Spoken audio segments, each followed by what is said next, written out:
नमस्कार बंधुरा सबाइके जानाई आमार चैनेले अनेक अनेक स्वागत। आज आमी बानिये देखाबो मजादार रेसिपि पास्ता, जेटा बाच्चा थेके बड़ो सबार पछंदेर। पास्ता बानानोर जोन्नो नियेछि आमी टुकरो करे काटा दुटो छोटो साइजेर टमेटो, नियेछि काँचा लंका कोचानो, नियेछि दुटो माझारि साइजेर पेঁয়াজ कुचिए एबं नियेछि आदा कोचानो 10 ग्राम मतो एबं नियेछि रसुन एकटा बड़ो साइजेर कुचिए। पर निये नेब पैकेट पास्ता, जेटा आपनारा खूब सहजेई दोकाने किन्तु पेये जाबेन। छोटो साइजेर दुटो पास्ता आमी नियेछि। पास्तागुलो केटे आमी फुटন্ত जलेर मध्य दिये दिलाम एटा सेদ্ধ हওয়ার জন্য। तार मध्य दिये देब परिमाण मतो लवण, खूब भालो करे सेদ্ধ हওয়ার জন্য। आमी पास्ताटाके 10 मिनट मतो सेদ্ধ करे नेब ढाका दिये। फिरे एलाम 10 मिनट पर। देखुन पास्ता किन्तु एकदम सेদ্ধ हয়ে গেছে। एरपर पास्तागुलोके जल থেকে আমি খুব ভালো করে তুলে নেব রান্নার সাহায্যে। আপনারা চাইলে যে ছেদযুক্ত বাটি বা কোনো থালা হয় সেগুলোতেও আপনারা ঝরিয়ে নিতে পারেন। এরপর পাস্তার মধ্যে দিয়ে দেব ঠান্ডা জল।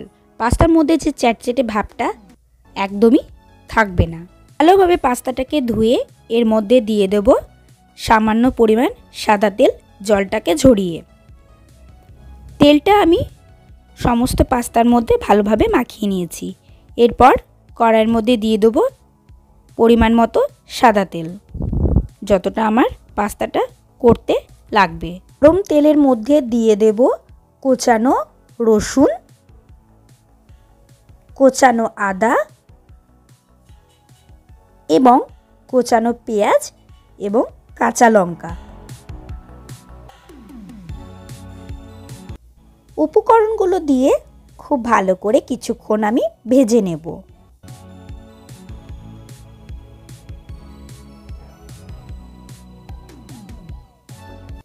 থেকে 2 মিনিট ভাজার পর দিয়ে দেব টুকরো করে রাখা টমেটো। টমেটো দিয়ে খুব ভালো করে আমি আবারও ভেজে নেব কিছুক্ষণ।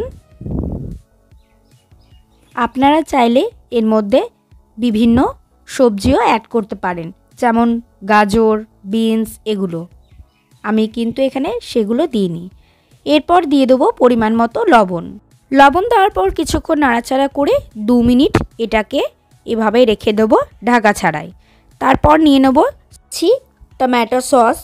পরিমাণ মতো আমি টমেটো সসটা দিয়ে দিলাম। এরপর কিছুক্ষণ নাড়াচাড়া করে নেব। তারপরে দিয়ে দেবো সয়া সস।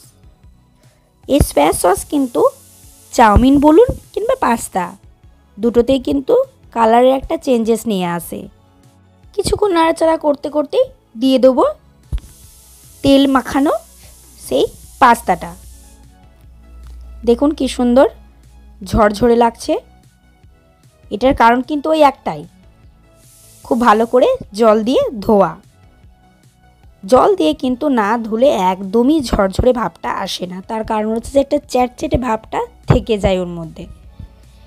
মশলাগুলোর সাথে খুব ভালো করে পাস্তাটা মাখিয়ে নেব।